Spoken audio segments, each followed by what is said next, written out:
Good morning. Hello, everyone. Welcome. Welcome to you all. Welcome to Satsang. To Tea with G. That's right. I don't call it Satsang anymore. I hope you can all hear me okay. I had to reset everything up. As you can see, I'm not in my normal space. Actually, I don't live anywhere right now. I rented a little cottage up about 5 hours north of me, about 3 hours north of Vancouver, where I'm just kind of hanging out by myself for a while. If the sound and the picture are off, nothing I can do about it. I hear about that occasionally. That's YouTube. So if it's truly annoying, if it's really off, if it's truly annoying, just don't pay attention. There's nothing much to see here. So early this morning, I've been giving a lot of thought to this idea of the manifest world and manifestation, and intentional manifestation. And I called it the Great Mystery simply because I heard a poet use that term. They said the mystery appearing in form, or the mystery making form. It's really, it is a great mystery that from this apparent emptiness, this apparent nothingness, all of creation emerges. But of course, that's also its oneness. Its essence is just this one, you might call it just a field. We don't really have a good word for it. The best word that I've run across is shunyata, which is the Sanskrit word translated most of the time into the word emptiness. But I've also seen it translated as a pregnant emptiness. And it's something, this manifestation happening, these things arising out of nowhere, it's something we experience all of the time. Like right this moment, I'm experiencing it because I don't know what the next word is going to be that's going to come out of my mouth. I don't know what the next idea that is going to pop into my head for the direction for this to go. When I first thought of it, there was a direction, but I'm nowhere near that now. It's all happening very spontaneously. Now, where's it coming from? You know, imagine you're in a conversation with somebody. It's not a job interview or business presentation or anything like that. So it's not like you're well crafted every word in advance. You're just having a conversation with a friend. And the conversation just flows back and forth. And notice that there's a rhythm to the conversation. And as it comes around, and if there isn't, it's not, they're not really much of a friend. They do all the talking. It goes back and forth, right? But oftentimes, not oftentimes, all the time, when we're really in the moment of the conversation, there's an impulse to speak. There's a sense of what we're going to say, but it hasn't taken shape in words. And in fact, we find ourselves every now and then we'll say something, oh no, that's not quite right. And in that moment, we're referring back to this empty space that we can't see and we can't touch, from which the entire thing has emerged. When you look at that, you can't help but be in awe of it. You can't help but be wondering, what in the world is this? And people have for thousands and thousands of years. Between this curiosity as to where's all of this stuff coming from, in my everyday, every moment experience, because you don't know what your next thought is going to be, do you? We have no idea. You have no idea where my words are going to trigger something in you, and your mind's going to go off in a particular direction. And you have no control over that.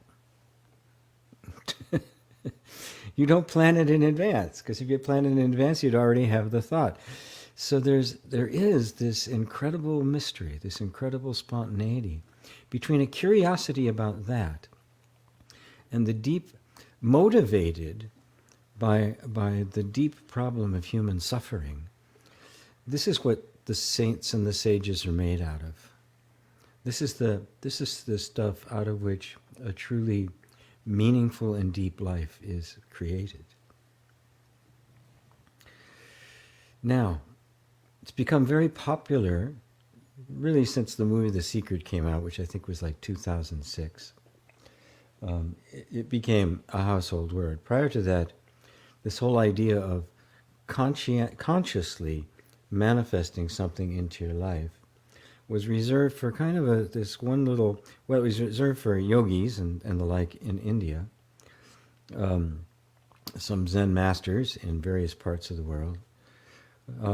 But the only appearance that it had in the West didn't happen until the late 1800s. The Transcendentalist Society, the discovery of hypnotherapy, of hypnosis, the birth of the New Thought movement, which is a completely different view of Christianity than the traditional one. So but it wasn't until 2006 when The Secret came out that it became this huge deal, where everybody got infected with the notion that it was possible to manifest pretty much anything you wanted. Now, the interesting thing about that is it's true. Because, well, it's kind of paradoxical, because things arise within us, and we don't know really where they're coming from. But every time I open my mouth, I'm manifesting something. Every time I do anything, I'm manifesting something. Your day is just nothing but one decision after another that is shaping what your day is. It's shaping how the actual content of it. Every day is literally a creative event. Now, if we're stuck in particular mental patterns, we tend to create the same day over and over and over again, but we don't have to. One of the things about real spirituality is it's enormously creative. In addition to being quite self-analytical, taking a good look at oneself, it's also quite creative. At any given time, if you give yourself the freedom, you can choose an entirely different life than you're leading right now. Now, that doesn't mean you can just throw it all away and walk off somewhere. Sometimes you can do that, or say, I'm chucking it all, I'm going to live in a monastery and just be a monk for the rest of my life. You can do that. But for the most part, there's a momentum to our lives. We've built our lives in a certain way. We have a family or children or a spouse or a significant other. And there's certain commitments we've made to them. And so we get kind of bound up in the present with all the decisions we've made in the past. Now, what if we were to give ourselves permission to, in fact, choose a whole different life right now from your deepest creativity of what that might look like, and start to live it and see what happens? Like I said, you can't just force these things to happen. But for the most part, we really believe that life is not emerging from us, that it's happening to us. And therein lies the fundamental mistake that everyone makes. It isn't happening to you. Everything that is happening in your life is a result of patterns of thought and emotion and sensation that have kind of fallen into a groove over a period of time and are repeating themselves over and over and over again. This groove we get ourselves into, that's what's known as Shiva's wheel. This is the wheel of birth and death that keeps going around and around and around. We don't realize that these are metaphors. The birth and the death and Shiva's wheel are metaphors for what's happening in our minds all the time. We keep spinning our wheels in exactly the same way. And of course, everybody knows the definition of insanity is doing the same thing over and over, expecting different results. If I'm causative, that is, if how I see myself and how I see the world is my entire experience of the world, then I have, well, there's two parts to it. One is I have to take responsibility for everything that's happening in my life. Now, this is important. Taking the responsibility does not mean taking the blame. We tend to think I'm responsible. That is, I made this happen. I attracted this into my life. Well, yes, right? But I love the way Gabor Mate put it. He says we have to take responsibility for the things for which we are not responsible. You're not responsible for what happened to you as a child, the experiences you had growing up, the various things that came into your life that molded the way you're thinking. But we're not responsible for causing it. But nobody but us can take the responsibility for undoing the damage, you might say, for coming to live your life really on your own terms. Because what matters to you? And that's a question I ask a lot of people a lot of time in private sessions and in group sessions.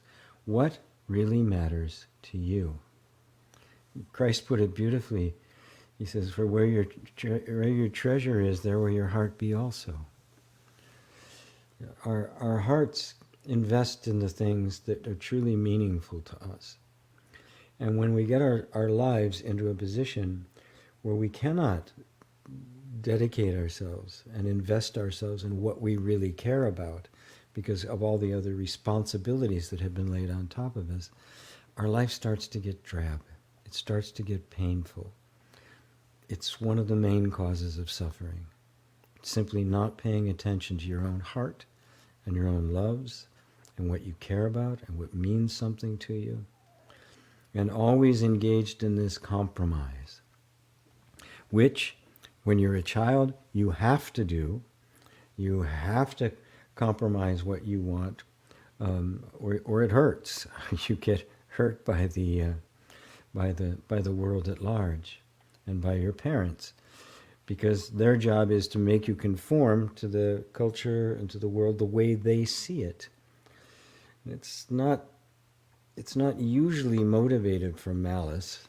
It's not. Sometimes it is. Sometimes it's just craziness. Sometimes it's just an enormous amount of pressure that doesn't have to be there. But for the most part, it's motivated by a particular view of the world that we then have to conform to. And what happens as we grow up is we forget that we had to conform to it, and we keep conforming to it, thinking that this is the ultimate reality. It isn't. What is the ultimate reality? Well, depends on how you define the term, and I'm not going to be splitting hairs here, but the way I use the term reality is it's that which absolutely is. It's not dependent upon anything else. It's self-existent, it's self-luminous, it is self-aware, it is simply what is, as opposed to the appearance. Because the word manifestation simply means an appearance of something else. Manifestation isn't the thing. It's a representation. It's a projection of something else. So everything made manifest is a projection of something else, something that actually exists. Like in the conversation, the words coming out are a manifestation of the completeness of the idea that's already there and now taking form. The words of the manifestation, the underlying emptiness out of which it comes is the reality. The common usage of the word reality is all of this, right? What you experience with your senses. In that sense, you can in fact create reality, because reality in that sense is actually your perception of yourself. You do not see the world as it is, you see the world as you are. And I'd really invite questions about this, because it's quite a deep subject. And just considering the state the world is in, what we can possibly do to improve the lot of ourselves and others is extremely valuable. And if I can feel empowered to do that, even on a little bitty bit, well, I've come... the path becomes clear, doesn't it? So I'm now going to say hello to everyone. It seems like we have a small group here today. So to Roberto and Rosario and Jill. Rosario and Roberto both in Madrid. Jill in California. Jay also in California. There's David. Hello, David Yeager. There's Carl in Ireland. There's Paula in England. There's Karen in Cape Town, South Africa. Wow. It's early in the morning there for you. And there's Karina. I haven't seen any comments or any other hellos. I certainly hope I'm actually broadcasting. I may go over to YouTube really quick. Could somebody just say something if I'm actually live? According to all of the things here, it says I am. But nobody, it's been very quiet here. So let me go to... I'm going to just check really quick.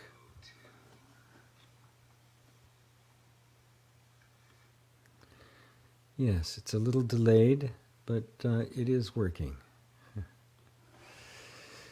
So, the floor is now open. I'm manifesting. You're live, thank you.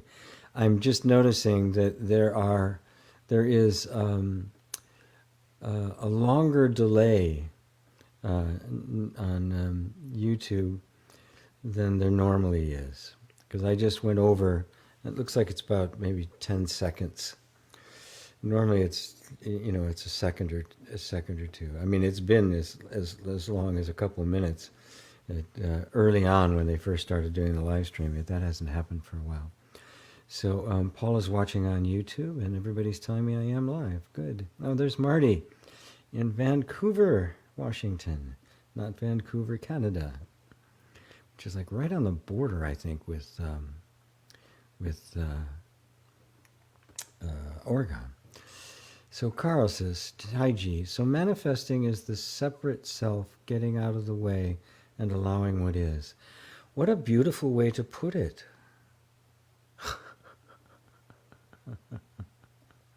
What a beautiful way to put it. Yes, when the idea of creating the life of your dreams is first heard, it's usually heard by the suffering sense of ego, which then says, which then wants to turn it all to what it believes is going to be satisfying. But how many times in your life have you wanted something, maybe wanted it really bad, and you got it, and it was completely unsatisfying? Now, the desire for something was very real, but the object that got attached to that desire may not be. It may be quite accidental, it may be quite different, as a matter of fact. So the way I like to approach it is, first off, all desire is blessed. All desire is divine. All desire, a desire is a prayer. It's a deep, a real yearning in human beings for us to experience life in its fullest. And we all have it. We've all settled. we've all gotten the idea that somehow I cannot have this life that I want. I can't have the health. I can't have the relationship. All I can do is, take what I can get, which is not true. So, if we start from the point of view that desire is something sacred, that it's very real, but the moment you feel a desire, what happens is that immediately the mind jumps in, the discursive mind, the egoic mind jumps in to attach first an object. Oh, I have a desire. Oh, it's for that. And then immediately after that is, well, how do I go about getting it? So now at this point you're in the mind. You're no longer in the realm of the pure desire. Have you ever sat for a while with a desire and just felt it? And just felt the urge? Just kind of avoiding or disciplining yourself to not immediately jump on what you think the desire is for. Because if our sense of what's possible in our lives has been squashed enough, a desire coming up, which could be for something really huge, ends up getting interpreted as being something very small, something almost insignificant, something like that I can get immediate gratification about. But desire comes with its own object. It comes with its own fulfillment. This is part of just understanding the non-dual nature of things. You cannot separate a desire from its fulfillment. You can't do it. They're in fact one energy. What is a desire without fulfillment? Well, that would be hell, right? That would be the fires of hell, the burning fires of hell that is a desire for something that does not exist. So every desire comes with its own fulfillment. It's like a seed planted in the ground. It's all built in there. I don't care if it's this big, right, and you plant it in the ground, it becomes a giant sequoia. It can be 200 feet tall in several years. But it's all there, isn't it? It's all in it. And you could even say that, looking around, that desire is life.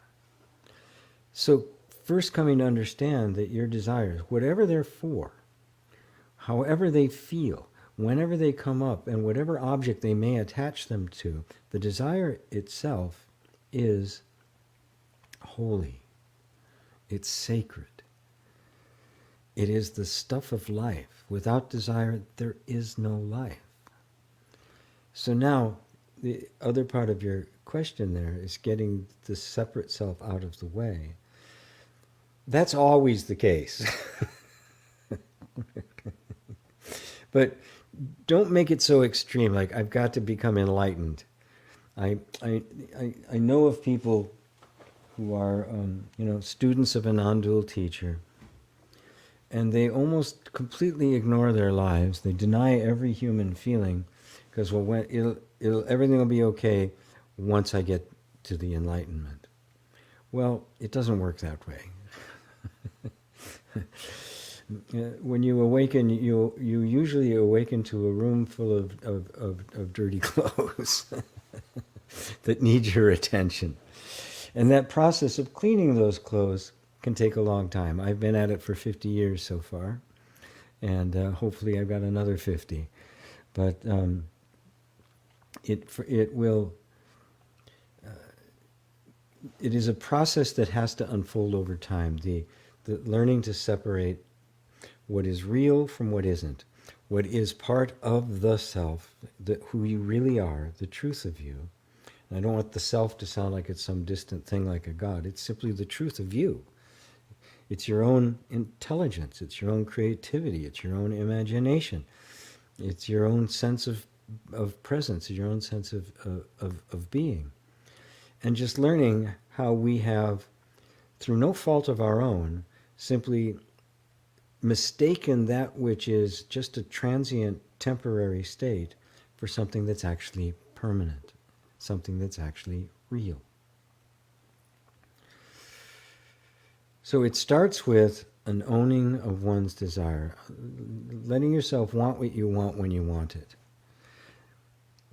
Now, what happens then is that the desire, if it's really cherished like that, and you have a deep desire to know the desire as it is, and a bit of patience about it, the desire will become purer and purer and purer and purer until it eventually cannot help but manifest in your life. It cannot help but take some kind of form. It can't. But when I talk about purity, I'm not talking about some kind of, moral rectitude or something like that. I'm talking about making sure that the desire doesn't get anything attached to it that doesn't belong there. For instance, we all have a desire to be in a relationship. It's natural to human beings as anything. Matter of fact, we suffer when we're not. Right? It's that simple.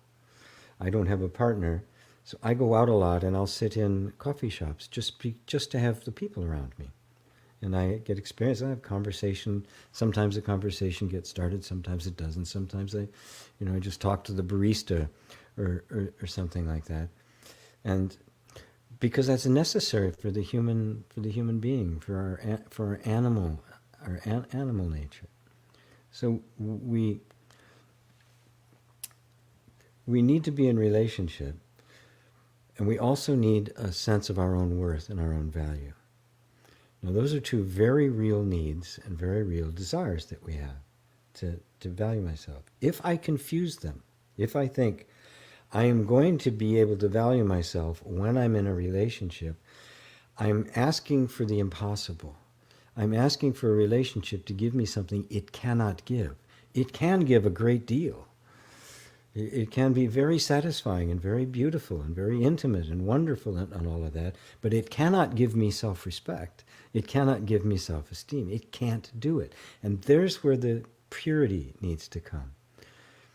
The sense of a separate self is always going to confuse that. The egoic mind will always confuse that. Say, oh, the reason I don't feel good about myself is I'm not in relationship. And then it will seek it. And then when that belief being so strong, when the relationship falls apart, right, and you still don't have that sense of self-esteem or self-valuing, oh, that was the wrong relationship. I got to get into a different one. And you can see Shiva's wheel, the wheel of suffering, just continues to turn and to turn and to turn and to turn. So this is what I mean by keep the desire pure. What is the desire actually for? We all have a need, a deep need, and a deep desire to feel valued.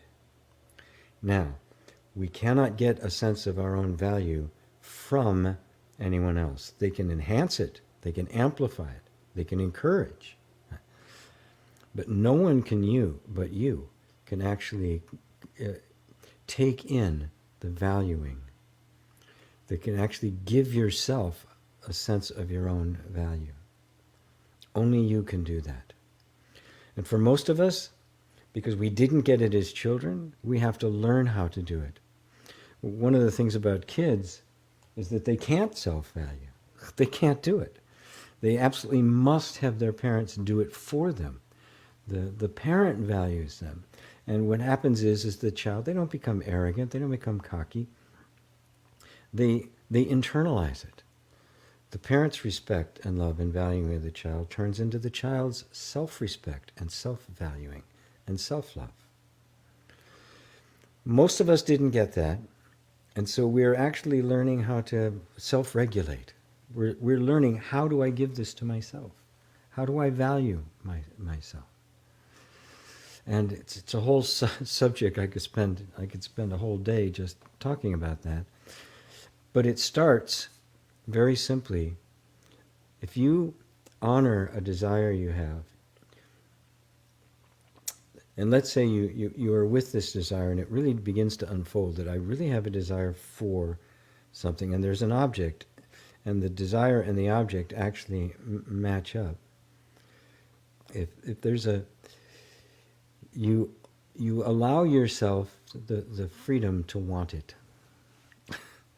It's really that simple. When you are honoring your desires, you're honoring yourself. Because those desires are coming from you. They are the real you. As you're probably all aware, probably from your own life, if not from the life of others, oftentimes the desires of a kid are belittled. They're diminished. They're made small. So winning back that territory of our own worth and our own value is kind of the thing. And it starts by, I have this desire. I don't care what anybody else says. I don't really, it doesn't matter if the whole world thinks it's inappropriate. Too late. The desire is here. I didn't create it. I didn't invent it. I didn't buy it at a store. There's simply a desire here that's as natural to me as breathing, and I'm going to honor it, and I'm going to let it unfold itself. And when it's clear what it's actually wanting, I'm going to engage in that in whatever way is appropriate. And I'm going to do what I need to do to attain that until it's either fulfilled or the desire fades away because it was incomplete. But it will be replaced by something else. The most important part is the honoring of it. So thank you for that, Carl. Hopefully that was a good answer. And let's see there. Somebody said, it was 8:22, which is now 8:37. Oh, p.m. Oh, it's not too bad. Not too bad, Karen. I thought it was later than that. Very good. And Jay can't type because he's driving. That's right. He works on Sundays. There's Robbie in Romania. Facebook user, I think it's Karina. Yes, Karina.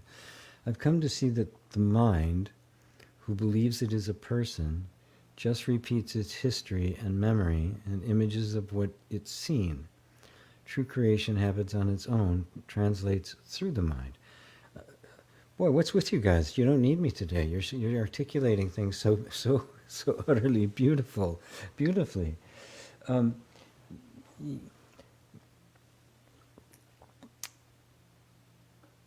The word mind is something that we really do have to be careful with. As you notice, I try to refer to the discursive mind or the intellectual mind or the egoic mind in distinction, in distinct from the way mind is defined in Buddhism. The way mind is defined in Buddhism is it's the emptiness itself. It is the nature of consciousness. When the emptiness takes form, when the mystery takes form, it takes form, that's mind. The fact that it can take form is mind, pure mind.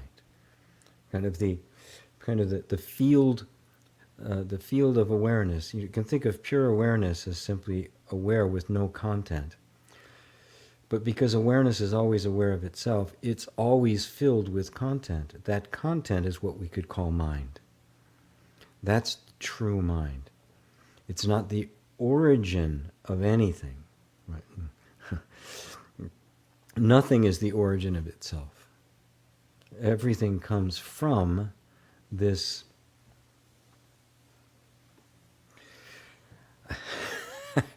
How do you describe it? That's the mystery of it. And it's the mystery of it that I want to engage you all in. I want you to become enthusiastic about. I want you to become so enamored with the mystery of it, this inexplicable essence that gives birth to everything, that you see that your human life is about nothing but giving expression to that which is inexpressible, to the emptiness. That's what our lives are about. That's if you want the purpose of life, that's it. give expression in a way that is utterly unique to you. Because, the two people can look at the same thing and will not see the same thing. Similarities, enough similarity that we can talk about it, but your world and my world are not the same world. We're looking at it through our own individual lenses. When we see things as we are, that doesn't mean we're all looking and seeing exactly the same thing. It only means that we recognize that the seeing itself is universal and impersonal, that there is seeing, there is knowing, there is being, there is hearing, there is tasting. And then we have the most wonderful opportunity to hang out with each other and find ways to express the joy, the sheer bliss of living, of experiencing. That's what life is all about.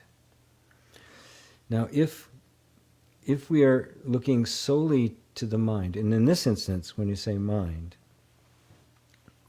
and Karina put it in quotes, so we're on the same page on this. When you say mind, we're often referring to as the content of mind, the thought patterns that are repetitive. Now, don't get me wrong on this. You can't have. We have to have a certain amount of repetition in order for our lives to have any stability whatsoever. The problem is we get stuck in a rut. We mistake, because it has a momentum to it, because the repetition has a momentum to it, and it keeps repeating itself. It's like any other automatic behavior, right? We learned how to talk, right? If you listen to little kids, they don't know how to do it. Little by little, they learn where to put the lips and the tongue and all of it, or eating, right? If you're a little kid, the spoon goes to his forehead, or he just misses it, or just jumps on it, picks up to drink water, and it just dumps into its lap. But after a while, these things become so automatic, we don't think about it. The little kid is studying, he's trying to make it work. He's training the body to be able to do it automatically. These repetitive thoughts operate the same way. That's what we call the subconscious, right? It's not the best word for me, but it's a good enough word for our conversation here. When it's thought, when it kind of grinds into a habit, it becomes automatic, which means we don't think about it anymore. The thoughts are just there. And the whole nature of awakening is when we awaken to the fact that those thoughts are repetitive thoughts.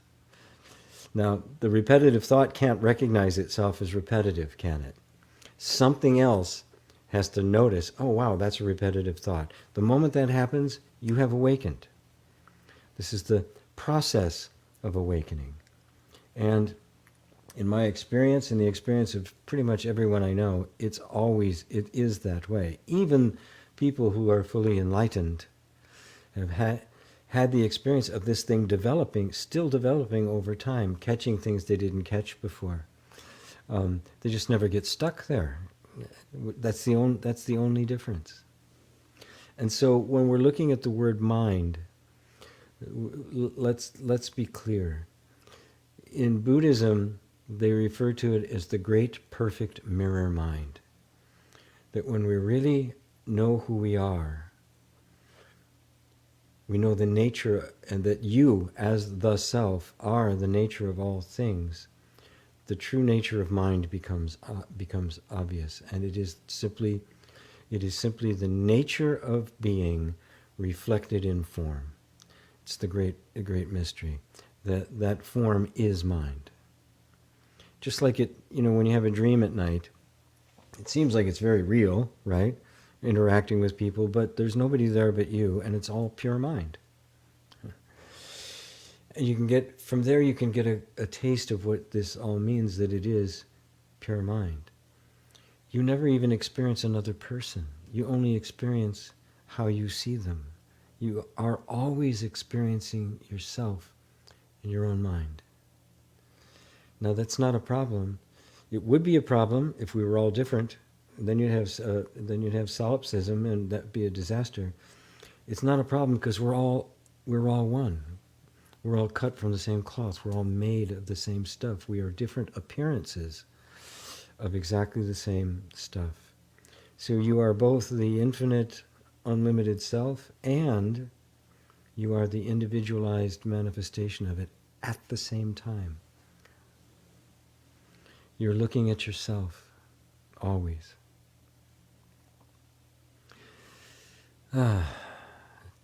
Thank you for bringing that up, Karina. I love the way you put it. I've come to see the mind, quote unquote, who believes it's a person, just repeats its history. Yes. The mind that believes itself as a person is nothing but repetitive thoughts, emotions, and sensations. That's it. That's all there is to it. It is not a thing. It is not an entity. It is simply recurring thoughts. And they estimate somewhere 95 to 98% of what we do is habitual. A lot of that is very useful, right? Like I know how to ride a bike.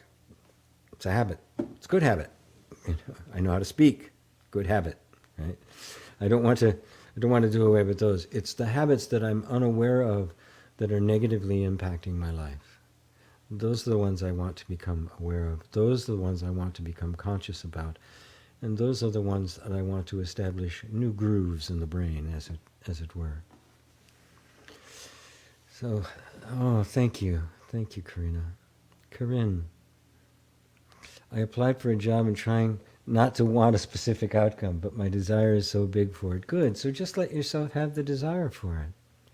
Can you see what you're just creating an inner conflict, and if you create inner conflict within yourself, what are you going to experience outside conflict? I mean, there's not an inside and an outside, right? The sense of inside and outside is just words we have to use to describe and to explain things. There is no inside and outside. There's only inside. That's all there. It's all there is. What you see around you isn't around you. It's in you. The whole world is like that. The whole universe is like that. So what I say is, don't make a conflict with yourself. Here's what I would do instead. I'd make that desire even bigger. I'd make it so big it just completely absorbs you. And at the same time go, maybe this desire is for something even bigger than what's presenting itself right now.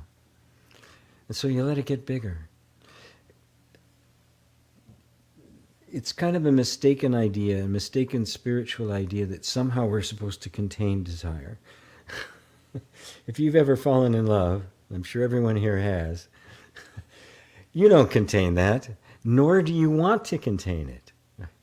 You want it to just explode in every single direction possible. You don't want to hold it back. And if there's a sense of holding it back, well, it's because something in you has taught you to suppress love. But when you're really in love, you can't hold it back.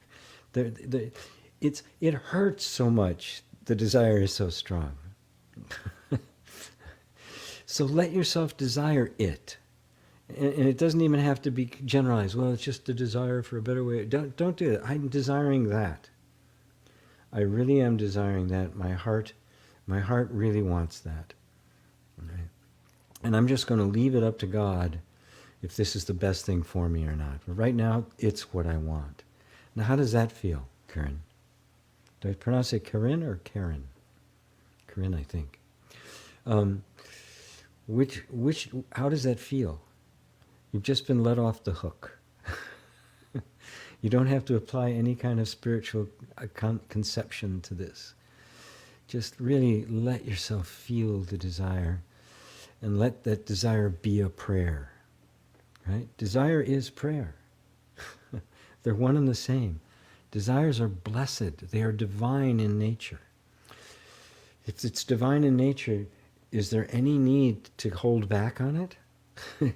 Is there any need to suppress it? Is there any need to throttle it down a bit? And it's okay. Right now, I have a specific outcome. Fine. So you have a specific outcome. That's where you are right now. Love that. Love that. Love it, love it, love it, love it. And envision yourself in the job. Picture yourself doing it, the people you work with, the kind of things you're going to encounter. You may meet your next best friend there. You just don't. We don't know. Picture yourself in it. Visualize yourself in it. Creative visualization is not fantasy. It's one of the ways in which we participate in bringing this stuff into manifestation. Right? The individual is part of the process. Nothing gets manifested except through something, through mind. So let your mind be pure. Let your mind, and by pure I mean exactly what you're feeling, wanting what you want when you want it. Karen says, I feel happy now. Yeah. See how our mistakes about spirituality tie us up in knots. Because we think we're supposed to be feeling something different, or there's a right way in which we're supposed to approach it, rather than just, this is how I'm feeling, I'm going to let this feeling develop, and if there's more to it, or if there's a pure state, I'm all for it, because the pure state can only feel better. Pure state can't feel worse. So if the only way I'm going to trade this in is if I get something better. So simple as that. Oh, I'm glad you feel happy. Yay. Hey, Crispin. Good to see you. Good to see you. Carl, do we have an idea image for ideal life, which would be human mind limited? Can we just feel our new life into existence from the I am? Looking for a shortcut at this stage. We're all looking for a shortcut. This chair is very uncomfortable. I'm doing my best to stay here, but this chair is really uncomfortable that I have here at this place that I'm staying. The only place I actually had the room, the ability to set everything up. So here we are.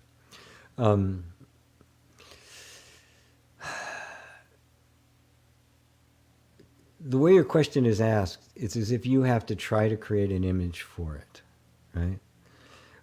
When people say your ideal life, I go, okay, well, describe it.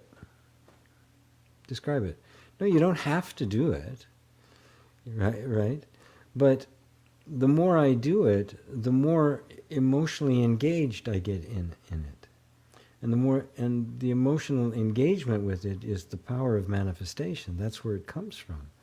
It's got to be this desire that turns into love, it turns into passion, it turns into caring. It's got to matter, right? If it doesn't matter, who cares then, right? So, if the feeling, right, if the desire for an ideal life doesn't take any particular form in your mind, fine. But if it does, don't stop it.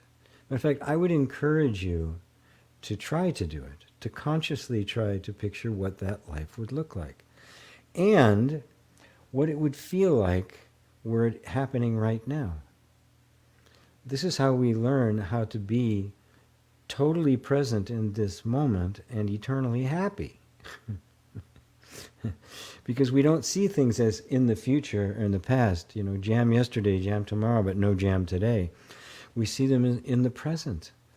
And there's a sense of bliss there. There's a sense of living it. Because look, what is the ideal life? Well, the ideal life is whatever best matches my sense of what happiness is. Why do we seek it? Do we seek the ideal life for the circumstances or the feeling it's going to give us? So if I can, through merely creative visualization, experience that feeling, I've actually attained what I'm after attaining. I've attained the ideal life. I'm living it right now. And when you start living it right now, from there, rather than trying to get to there, it cannot help but take some shape in your life.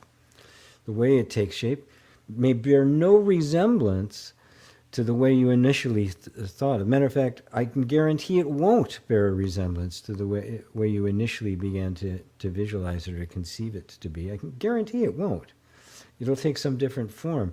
But what would be satisfying to you right now? Well, good. There's your ideal. There's your ideal life. Whatever would be satisfying for you right now. If I had better health or more money or a better relationship. Okay, so imagine yourself with better health. And then as you're doing that, you'll notice that stuff will come to the surface that contradicts it. All your beliefs, all your assumptions, you can't have that, that's not for you, not right, that's not spiritual enough, etc., etc., etc. And you'll notice that that's the underlying set of assumptions that have kept you from having it, have kept you from feeling the presence of the ideal right now. And always projecting it out into the future. Or, oh, it was better in the past. I mean, that's what when Alice in Wonder at the tea party with the Mad Hatter asked for, she had her tea, she wanted to have some jam with the biscuit, and he said, oh, no, jam yesterday and jam tomorrow, but no jam today. Jam today. We want jam today. And if you remember that all of the various things we desire in our life is for the feeling we think it's going to give us, we can begin to inhabit the feeling now. And then we find out that it is the feeling state that gives birth to all of the manifestation. You cannot build a happy future out of a miserable present. You can't do it. You must find happiness in this moment. If you find happiness in the moment, you have achieved your ideal. You're already there. Now you're living from there rather than trying to get to there. And if I'm living from there, it may not be right away, but it can't help but change. The outside can't help but match the inside, because the outside isn't outside at all. All right, let's see if you can grasp this one. Look around the world you're sitting in right now, the room, everything you're sitting in right now. That is your unconscious mind. That is unconsciousness. It's not this mysterious thing that's parked somewhere, right? It is the world. And the only reason it's unconscious is because I think it's separate from me. I think I'm walking through a world that exists independent of me. In fact, you are walking through your own mind. Everything comes into existence out of you. And the experience of the world is nothing but those repetitive thoughts. So I would encourage you to solidify, specify what your ideal life would look like. Specify it and let it go. Specify it and let it go. 10 minutes from now, it may look completely different. Right? Tomorrow, I almost guarantee it'll look different. I have very few things that have popped up in my life that from the moment I first desired them to the time during the entire period of time when it wasn't fulfilled, that it didn't change. Not one, only a handful of things. I could probably count them on one hand. The things that it's been very consistent the entire time. So how's that, Carl? I should move the mic back a little bit because I keep leaning forward.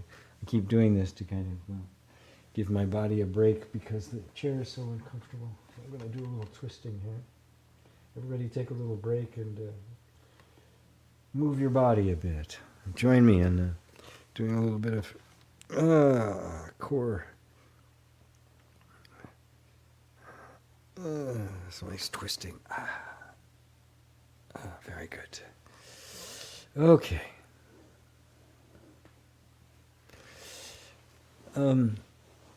Let's see here.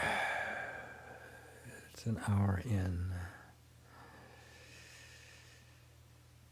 David, separating the truth of me from the gaslighting of me by others and their gaslighting of my desires. Yes. Well, just don't gaslight yourself. That's where it starts. A desire comes up, you'll feel, because you were very badly gaslit as a kid. It's one of the tools that was used. It really sucks. I was gaslit. I can't believe when I finally learned what that word was and what it meant. It's like, oh, you're describing my entire childhood. Nothing I wanted was valid. Nothing I felt was valid. And you've had a similar experience. So what happens is we internalize that and we start gaslighting ourselves. Oh, that desire, oh, it's not really that important. Oh, it doesn't matter really. I didn't get that. It doesn't really matter. All we end up suppressing desire because we became convinced when we were kids that we're not going to be able to get that desire. We were not going to be able to have what we wanted. It wasn't allowed. It wasn't proper for whatever reason. A religious upbringing that's sinful. You shouldn't even want that. If you look upon a woman to lust after her in your heart, you've already committed adultery. As if anybody couldn't do that. If anybody could actually fulfill that. Oh, God, are you kidding? I think that's one of the phrases that that it was regarded that Christ actually never said that. There's all the phrases in the Bible, all the things that he said, only about 13% is agreed on by scholars that he really said it. I think there's like another 15% that it's likely that he said it. It's questionable, but it's likely, which leaves the other 62, is that 28, 60, 70, 72% as being, no, he probably didn't say it, or he absolutely did not say that. So we can dismiss a lot of the stuff that gets laid on top of us as to why we shouldn't even allow ourselves to feel the desires. So you're separating, the way you separate the truth is not with the mind. You accept what you're feeling as legitimate. A desire comes up, a thought comes up, you go, okay, I'm having this thought, so it's legitimate. Now I can look at it and decide for myself, is this thought useful to me?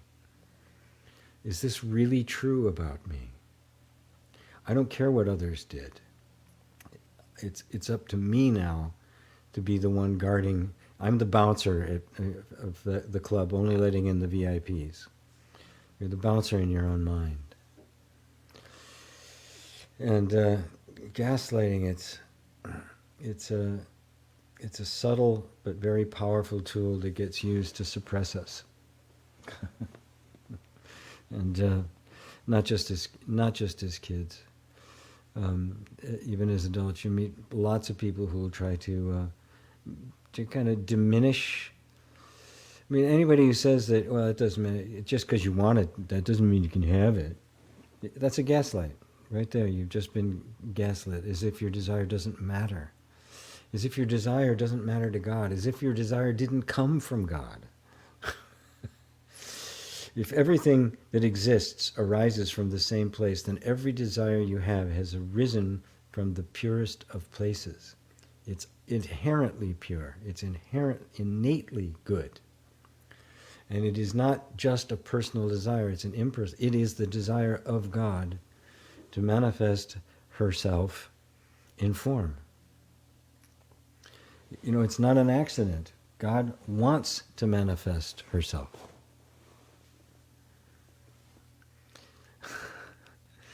God loves herself, and that love of herself is reflected in our love of ourselves. Love is always reflected in more love.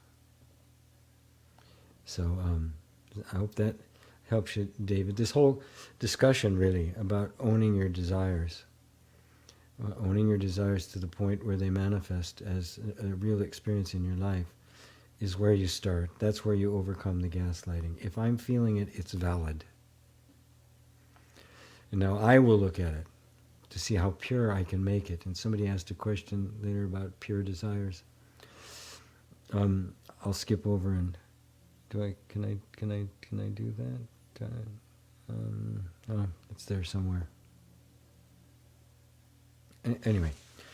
If you keep it pure, how do you keep it pure? You recognize that its origin is divine. Simple as that. Every thought, feeling, everything comes from the self.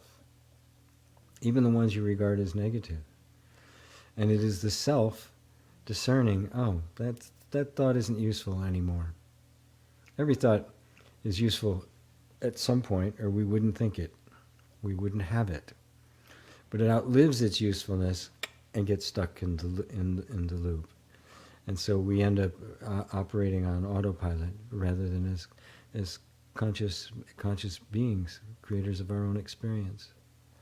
And you are the creator of your own experience. Put others out of your mind forever, because you are now taking 100% responsibility from this moment on for everything that happens to you. As a result, how you got to the place where you are creating that, it's the past. You're not to blame for that.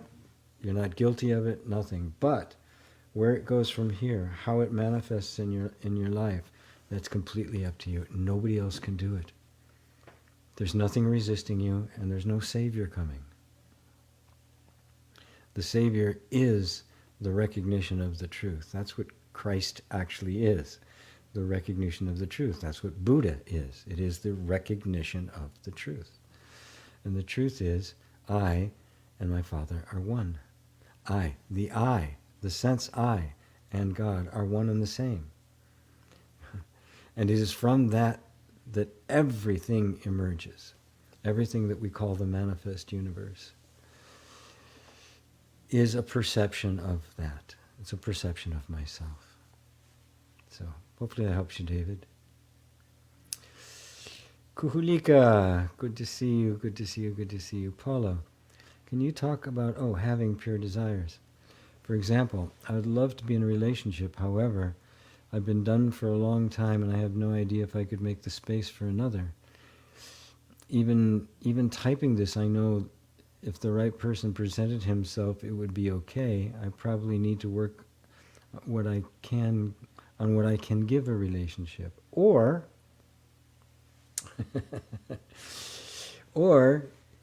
there's nothing to work on whatsoever. What you have to give to a relationship is yourself. Your love, your ideas, your heart, your desires, your interests, your view, your perception of things. That's what you have to give to a relationship. It's just you. And believe me, if somebody comes along, it's not something we choose, is it? I've never chosen any relationship I've been in. I didn't say, I think I want to be with that person. Never. They just happen, right? It's like the conversation with a friend. It's just happening. You're not making it happen. And so when it happens, there will be room for it. You can just leave it at that, and honor the desire for the relationship. And you don't have to make any conditions. Well, I've done for a long time. I don't know if I could make the room or the space. That's just thoughts, isn't it? You can feel it. It's irrelevant to the desire. Yeah, whatever. Who cares? I'm still going to desire it. And if this gets oppressive enough, it creates suffering, because here's this desire, and here's all this stuff saying no, no, no, no, no. And you just go, well, yes, it's too late. The desire is there. So I'm just going to clear the decks and say, here's the desire. Here's what it's for. If, the space will make itself. And as far as what you give to the relationship, you give your heart. You give everything you have to give, and at the moment it happens, you'll have even more to give, because there'll be the inspiration of the interaction with another. In a good relationship, it's like a good band. You're just riffing off of each other. And it's the most marvelous things. For those of you who are musicians, you play in a band where it's like cooking, and everybody's in sync.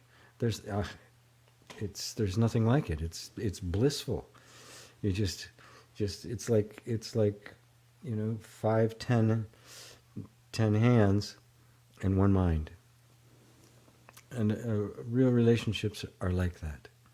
And that's the ideal. That's what the desire is for. We deeply desire that level of connection. We don't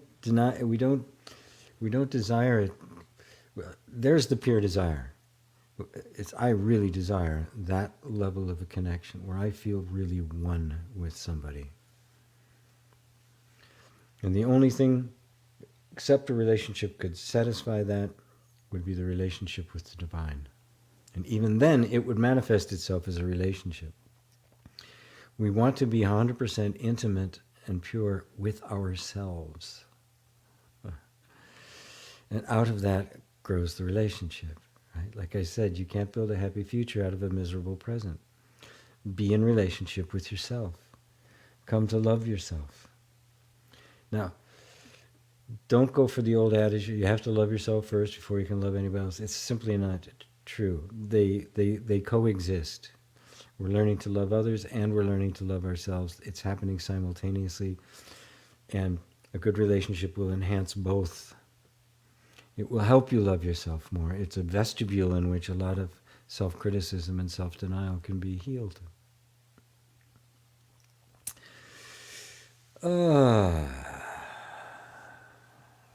David, when you refer to life as a mystery, church to me is where people who are afraid of the mystery go for imagined certainty. Yes, it's true. Right. If you want to discover the truth, look within, and that's what spirituality is. If you want to be told what truth is, you look without, and that's pretty much what religion has become. It's not what it is, but that is how it become. That's what it's become. Looking for a sense of certainty, which we all want a sense of certainty, but the only place you're going to find certainty is in the unchanging. And what's the unchanging? The self. Karina says, can you talk about more about non-duality is not solipsism? Yes. Well, the solipsism is based on the idea that I'm a separate entity, right? And you're a separate entity. But I don't see anything. But everything I see is a projection. Basically, that's it. So I'm completely cut off from everyone. It does not recognize that, yes, I am experiencing them, but I'm experiencing them as myself, completely different. Right? I see everything and everyone as a manifestation of the same essence. So I'm looking at myself, but only from a particular point of view, only one particular perspective. So if I want to see myself from a perspective, I look at you. But this perspective is looking at you, so it sees itself from a different angle. And you're looking at yourself and you see me. I got the better end of that deal. but nonetheless, are you following? It's one infinite mind, one infinite consciousness, seeing itself from innumerable points of perspective, points of perception. Long time ago, it was back in the 70s when they first developed holographic imaging. Right, long before it got as easy it is now. They would print on these huge pieces of glass that were like 2-3 inches thick, right? In order to layer upon layer upon layer, in order to get the holographic image. And I saw a guy doing a demonstration of one, and he held it up, and it was a big ship, right? And every time you turn a different angle, you would see the ship from a different perspective, right? Then he takes this piece of work and he throws it on the ground. And he picks up a piece of it. Now you would expect, if you picked up a piece of a picture, that you'd only see a part of the picture. But that's not what it is at all. Every piece you picked up, you saw the entire ship, but from one angle. We are those pieces, right? Solipsism thinks those pieces are all separate. Non-duality says they're not. They're all different perspectives of exactly the same thing, which means I'm not cut off from you at all. Matter of fact, I can't get any closer to you because you and I are one. Completely different than solipsism. So, I hope that answers it. That's it in a nutshell. There's Crispin, Karen's happy now. Carl, many people have desired world peace, yet it hasn't come to pass. Is that because they all desired it from a different place within? Can manifesting be more powerful if done with a group of people? Yes. Where 2 or 3 are gathered in my name, there I am in the midst of them. Yes. It's very powerful. A real church, a real sangha is incredibly powerful. It's amplified. Look at a good band. Like the Beatles that had two good singers, well, three good singers and three good writers in it, right? Two of those writers were some of the greatest songwriters of all time. Right? But together, it was something else altogether. I mean, it was just next level, right? Individually, they were fantastic, right? But if you look at the individual careers afterwards, it never hit the same level that it did as a group. I think Freddie Mercury made the comment after he'd done his solo album, which flopped. It wasn't very good. And he wanted to bring Queen back, and they were all pissed off at him about it. He said, well, why do you care? You just do whatever you damn well please. Anything you want, you can do. He says, yeah, that's the problem. I don't have anybody to tell me it sucks.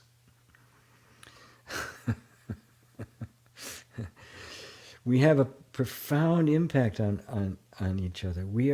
Humans are made to do things communally. We are made to work together. And if we desire world peace, this may sound cliche, but find peace within yourself. And then notice all the places where you're harboring antagonism or resentment or even hatred towards some other group. Maybe it's, there's a lot of prejudice against Muslims. Maybe you have no prejudice against Muslims. What about MAGA Republicans in the United States who want U.S. to become a dictatorship? They want everybody to live under their particular set of rules. How do you feel about them? Can you love them? Can you make peace with them?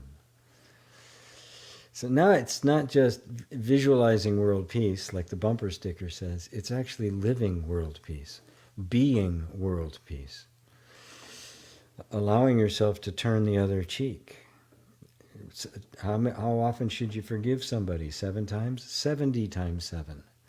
Now a literist will be counting that. Okay, I've forgiven 383 times now. Oh boy, less than 100 more forgiveness, and then I can really let them have it. And so, working with others, it really helps. It does help. When I was married, we decided we wanted to get a house in Miami, and so we chanted together about it. Om, and we chanted home and home, and we conscientiously did it. And we made a trip down to Miami, and in 3 days it had closed. Well, I'm sorry, it didn't close. In 3 days the contract was signed. We went down a month later. It closed. We took possession. 3 days. That's all it took to find a condo in Miami, right on the beach, beautiful, overlooking the ocean. Wish I had it now. And what was that? That was 2 people who were of one mind. Very powerful. Very powerful. That's the value of a sangha. And that's the value of things being in person and not just virtually. I mean, there's power here right now. We're all of one mind right now. And there's power in it. But imagine if we were all sitting in the same room right now. Imagine what that would feel like. Imagine the amplification that would take place. I mean, you'd be turning those amps up to a 10. Does that answer it for you, Carl? Roberto, GP, would you please elaborate on a little bit on the lack of desire? Is that possible and how to overcome it? When I say to somebody, you can't make anything happen, but you have to take what is presented to you by life, I am told I am lazy, I'm a loser, I'm confused. Well, you're not lazy. Heavens no. As you go all over the place leading people throughout all the world. No, you're not lazy and you're not a loser.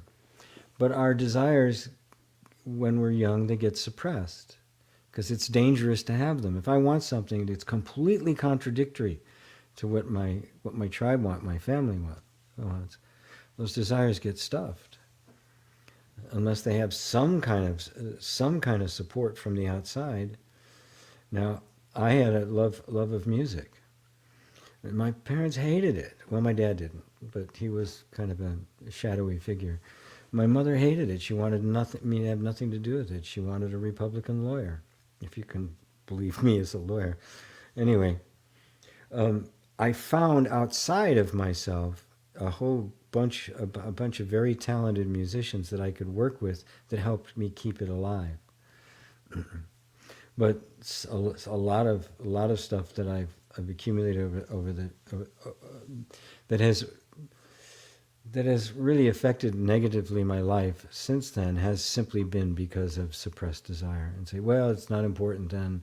There are all sorts of ways of not honoring our own desires. So there's no such thing as a lack of desire. If there's nothing else, there's desire to understand why I have a lack of desire. You can't have a lack of desire. If you had a lack of desire, you'd be dead within 3 days because you wouldn't eat, you wouldn't drink water, you wouldn't do anything, you'd just lay there and you would die. Everything is desire, right? You desire to go to work. You desire to take care of and do a good job at work, don't you? That's desire. Now take what desire you're aware of and start fanning it. Oops, rocking back and forth. Start fanning it. You're not lazy. God, no. Heavens, no. And a lot of people, that's one of the justifications, isn't it? It says, you can't make anything happen. You just to take what life is presented to you by life. Just have to take what you can get. That's it. What a horrible way to live. What a horrible way to live. Nobody would do anything if we believed that. Nothing would have ever happened. We'd have no great inventions. We'd have no great art. We'd have no great jobs. We'd have no great conversations. We'd have no great humor. We'd have no great literature. We'd have no great relationships. All of those are the result of consciously embodying the desires and giving life to them. So, I hope that helps you, Roberto, and everybody else too. Hello, JDM Culture. Hello, Facebook user.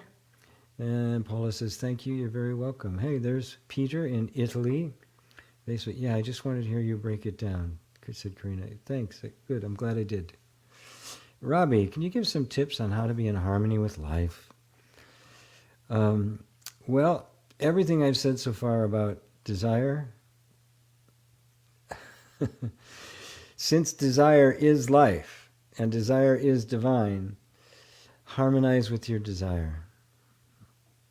Give it space. Let it grow. Even when it's uncomfortable. Even when you're not even sure what it's for. Or even when it seems impossible to fulfill. Honor it. That's being in harmony with life. Because what is life if it isn't desire? Continues, I'm at a point where I don't want to push my ideals onto the world, but to be harmonious with it while not being eaten up by predators. Well, you don't want to push your ideals on the world, but you certainly want to hold those ideals up, because if they're better than what the ideals the world has right now, and I'm sure they are, you can be a great example. There'll be others that will follow that. So there's nothing wrong with that. You don't want to push anything on anybody. I don't push anything on anybody. I didn't force anybody to be here, and I'm not telling anybody not to leave. We all just gravitate towards that which means something to us, and that's being in harmony with life. We're in harmony here because you all want to be here. So you're in harmony with life. You're in harmony with your own desire. You're in harmony with your own ideal. And that kind of owning of the desire is love. It's self-love. And with self-love comes wisdom. And wisdom is capable of seeing those who are predators, those who are not trustworthy, those who you should not be hanging out with, those who you should not trust. Or it's not even binary, to the degree that you can trust them. I have people in my life that I can trust to a point. I can't go anywhere beyond that. Beyond that, they're not capable of it. I have others that are 100% trustworthy to me. So that's wisdom. Wisdom recognizes that you're not pushing your ideals on them, and somebody might have very different ideals and therefore be living a very different life, and that life might not be compatible with yours, and you just say, bless you, namaste, and you just let them be, you let them live. That's being in harmony with yourself, with life, with everything in it. That's is what it means to have internal equanimity and internal harmony. So, does that answer it for you, Ravi? In Romania? Karen, looking good, GP. Well, thanks. Not sure how you meant that, but I'm going to take it like that. There's Henrik in Germany. Hello, my man. Carl, thank you, G. I desire a more comfortable chair for your next tea with G. Sometimes it's the little things. Oh, yes. Yes, indeed it is. I've even got a cushion on it to make it a little bit more easy on me. But it is what it is. As you can see, I'm kind of squirming a little bit with my hands, just trying to make it a little bit more comfortable. So, but thank you for that, and thank you for the X's, the kisses. Kiss to you, my friend. Well, it's an hour and 20. I seem to have dried up the questions. I'll give it another moment or two because I know there's a delay. But it's just fine if we want to all let it go here. I will leave it up to you, my dear ones, and I will go have myself some some food. I haven't eaten anything today. I actually prefer doing live streams and anything in public. I prefer to do it on an empty stomach. For some reason, there's just more energy behind it. So, Facebook user, I'm grateful to having caught you live. Oh, so grateful. So good to see you. So good to see you, Karina. I'm so glad you caught me. Roberto, pleasure to be with you, GP. Oh, pleasure. You know, sometimes the pleasure is all mine. You guys have no idea what it means for a teacher to have students who are sincere, who really are desiring to know themselves as they truly are. There's nothing sweeter. There's nothing sweeter. So, please remember, I have got an event coming up a week from Wednesday, which is going to be a tapathon, and I'm just going to be tapping, and it's with whoever wants to do it. I'm going to do it 2 days. I'm going to do it on Wednesday, the 27th. I think that's, no. It's not next. No. I get the dates all wrong. It's in April. It's coming up in April.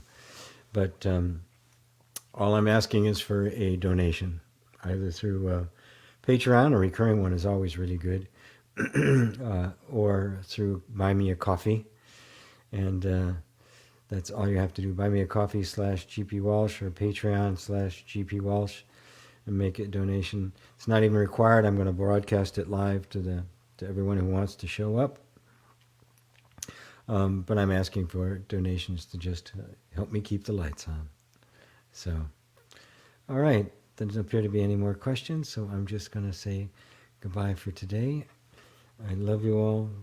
Thank you for being in my life, and namaste.